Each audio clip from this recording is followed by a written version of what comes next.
नमस्कार मित्रों, पाठशाला ओलंपिक पर पुनः एक बार आपका स्वागत है। हम लेकर आए हैं भारतीय भूगोल के अति महत्वपूर्ण प्रश्न, जिसमें हमारा सबसे पहला प्रश्न है, पूर्वी तटीय मैदान का एक अन्य नाम क्या है। पूर्वी तटीय मैदान का एक अन्य नाम क्या है? तो इसके लिए सही आंसर हो जाएगा ऑप्शन नंबर सी के साथ कोरोमंडल तटीय मैदान। नेक्स्ट हमारा क्वेश्चन है, भारतीय मानक समय किस रेखांश पर अपनाया जाता है। भारतीय मानक समय किस रेखांश पर अपनाया जाता है? तो इसके लिए सही आंसर हो जाएगा ऑप्शन नंबर बी के साथ 82.5 डिग्री ईस्ट रेखांश। नेक्स्ट हमारा क्वेश्चन है, भारत के दक्षिणी छोर को क्या कहा जाता है। भारत के दक्षिणी छोर को क्या कहा जाता है? इसके लिए सही आंसर हो जाएगा option number C, Indira Point. Next हमारा क्वेश्चन है, क्षेत्रफल की दृष्टि से भारत का संसार में कौन सा स्थान है।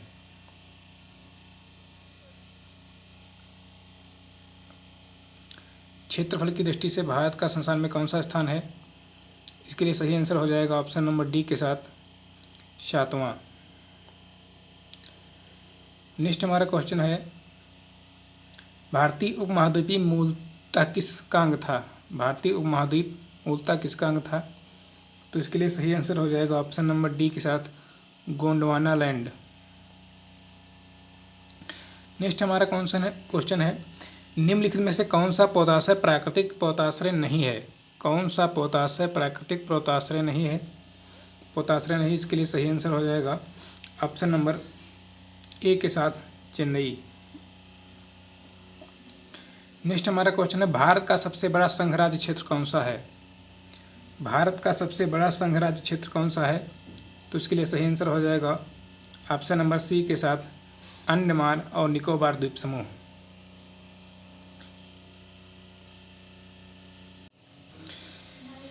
नेक्स्ट हमारा क्वेश्चन है, निम्नलिखित में से कौन सा राज्य भारत का संरक्षित राज्य है। कौन सा राज्य भारत का संरक्षित राज्य है, ये आपको बताना है। इसके लिए सही आंसर हो जाएगा ऑप्शन नंबर डी के साथ सिक्किम।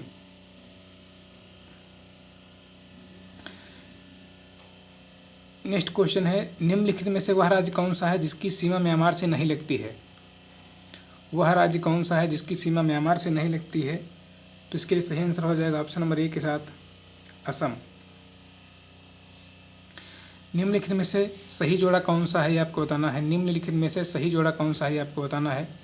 तो इसके लिए सही आंसर हो जाएगा option number C, Tripura Agartala.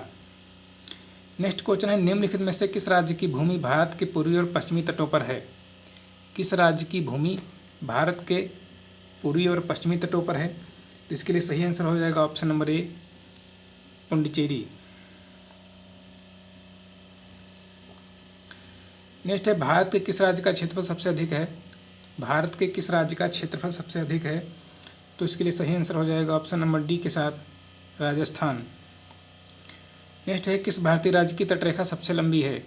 किस भारतीय राज्य की तटरेखा सबसे लंबी है? तो इसके लिए सही आंसर हो जाएगा ऑप्शन नंबर ए के साथ गुजरात। नेक्स्ट क्वेश्चन है, लक्षद्वीप द्वीप समूह कहाँ स्थित है। लक्षद्वीप द्वीप समूह कहाँ स्थित है? तो इसके लिए सही आंसर हो जाएगा ऑप्शन नंबर सी के साथ अरब सागर। नेक्स्ट हमारा क्वेश्चन है, अंडमान निकोबार द्वीप में गद्दीदार चोटी सैंडल पीक कहाँ स्थित है। सैंडल पीक कहाँ स्थित है, ये आपको बताना है। सैंडल पीक कहाँ स्थित है? तो इसके लिए सही आंसर हो जाएगा ऑप्शन नंबर डी के साथ उत्तरी अंडमान। आंध्र प्रदेश और तमिलनाडु के तटीय भाग को क्या कहते हैं। आंध्र प्रदेश और तमिलनाडु के तटीय भाग को क्या कहते हैं, ये बताना है। इसके लिए सही आंसर हो जाएगा ऑप्शन नंबर बी के साथ कोरोमंडल तट। केरल के तट को क्या कहते हैं, ये आपको बताना है। केरल के तट को क्या कहते हैं? इसके लिए सही आंसर हो जाएगा ऑप्शन नंबर बी के साथ मालाबार तट। निम्नलिखित भारतीय राज्यों में से किस राज्य की कोई समुद्री सीमा नहीं है। किस राज्य की कोई समुद्री सीमा नहीं है, ये आपको बताना है। इसके लिए सही आंसर हो जाएगा ऑप्शन नंबर सी के साथ राजस्थान। भारत का कौन सा संघ शासित प्रदेश ऐसा है जिसमें 4 जिले हैं किंतु उसके किसी भी जिले की सीमा उसके किसी अन्य जिले की सीमा से नहीं मिलती? ये रहे आपके ऑप्शन, इसमें आपको बताना है। ये था प्रश्न, ये ऑप्शन है, इसमें आपको बताना है। तो इसके लिए सही आंसर हो जाएगा ऑप्शन नंबर बी के साथ, पुडुचेरी।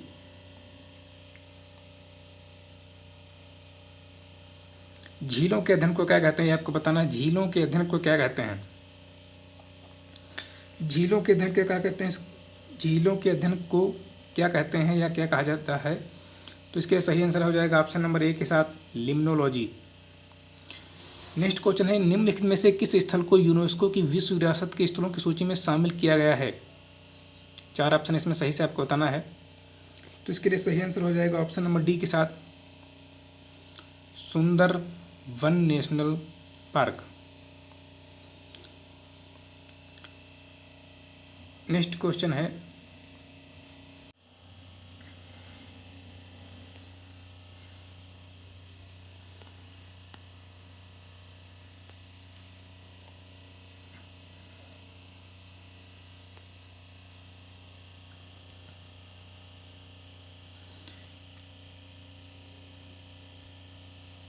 नेक्स्ट हमारा क्वेश्चन है, लोनार झील कहाँ स्थित है? लोनार झील कहाँ स्थित है? इसके लिए सही आंसर हो जाएगा ऑप्शन नंबर सी के साथ, महाराष्ट्र। शिव समुद्रम जलप्रपात किस नदी के मार्ग में पाया जाता है? शिव समुद्रम जलप्रपात किस नदी के मार्ग में पाया जाता है, आपको बताना है। तो इसके लिए सही आंसर हो जाएगा ऑप्शन नंबर सी के साथ, कावेरी। भारत का सबसे ऊंचा जलप्रपात किस राज्य में स्थित है, ये आपको बताना है। भारत का सबसे ऊंचा प्रपात किस राज्य में स्थित है? भारत का सबसे ऊंचा जलप्रपात किस राज्य में स्थित है, ये आपको बताना है। तो इसके लिए सही आंसर हो जाएगा ऑप्शन नंबर ए के साथ, कर्नाटक। सबसे ऊंचा भारतीय जलप्रपात कौन सा है, ये आपको बताना है। सबसे ऊंचा भारतीय जलप्रपात कौन सा है, ये आपको बताना है। सबसे ऊंचा भारतीय जलप्रपात कौन सा है? इसके लिए सही आंसर हो जाएगा ऑप्शन नंबर बी के साथ, गरशोक्पा। लेटराइट मिट्टी कहाँ पाई जाती है, ये आपको बताना है। लेटराइट मिट्टी कहाँ पाई जाती है? इसके लिए सही आंसर हो जाएगा ऑप्शन नंबर डी के साथ, आर्द्र तथा शुष्क जलवायु वाले उष्ण कटिबंधीय क्षेत्र। नेक्स्ट क्वेश्चन है, लोनी और क्षारीय मृदा का भारत में एक और कौन सा नाम है, ये आपको बताना है। लोनी और क्षारीय मृदा का भारत में एक और कौन सा नाम है? तो इसके लिए सही आंसर हो जाएगा ऑप्शन नंबर सी के साथ, कलर। नेक्स्ट क्वेश्चन है, मृदा की लवणता किससे मापी जाती है? मृदा की लवणता किससे मापी जाती है? तो इसके लिए सही आंसर हो जाएगा चालकता मापी से, चालकता मापी से। नेक्स्ट क्वेश्चन है, भारत के भूभाग के कितने प्रतिशत भाग पर वर्ष भर में 75 सेंटीमीटर से कम वर्षा होती है? वर्ष भर में 75 सेंटीमीटर से कम वर्षा होती है, ये आपको बताना है। इसके लिए सही आंसर हो जाएगा ऑप्शन नंबर ए के साथ, 35%।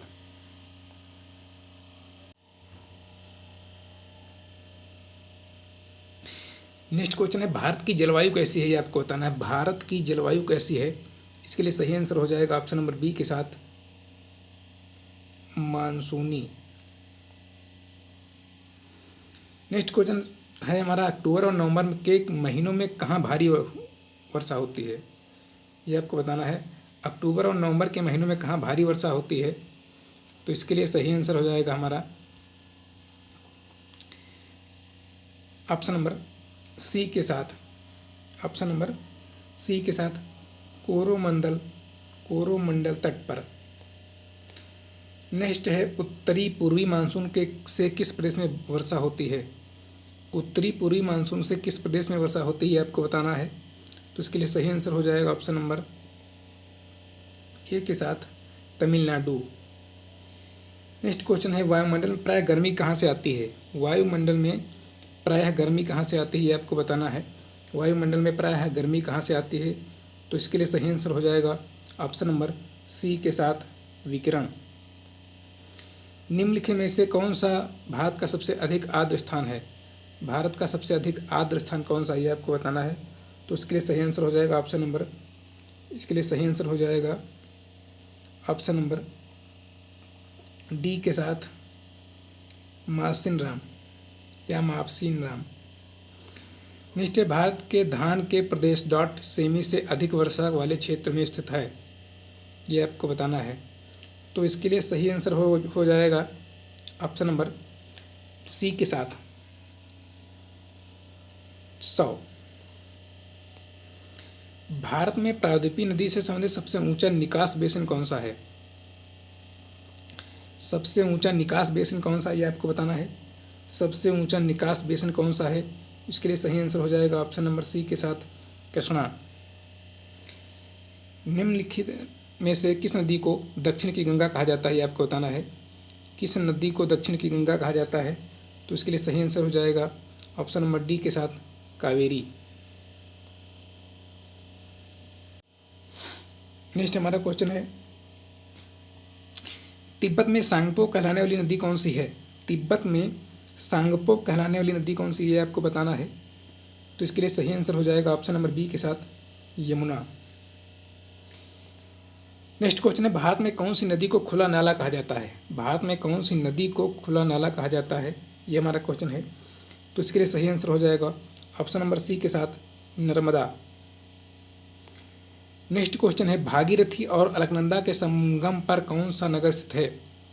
भागीरथी और अलकनंदा के संगम पर कौन सा नगर स्थित है? तो इसके लिए सही आंसर हो जाएगा ऑप्शन नंबर बी के साथ देवप्रयाग। नेक्स्ट क्वेश्चन है, भारत की निम्न नदियों में से कौन सी डेल्टा नहीं बनाती है? भारत की निम्न नदियों में से कौन सी नदी डेल्टा नहीं बनाती है ये आपको बताना है। कौन सी नदी डेल्टा नहीं बनाती है ये आपको बताना है। तो इसके लिए सही आंसर हो जाएगा ऑप्शन नंबर बी के साथ गोदावरी। हमारे प्रश्नों की श्रृंखला आपको कैसी लगी हमें कमेंट बॉक्स में लिख के अवश्य बताएं। धन्यवाद। जय हिंद।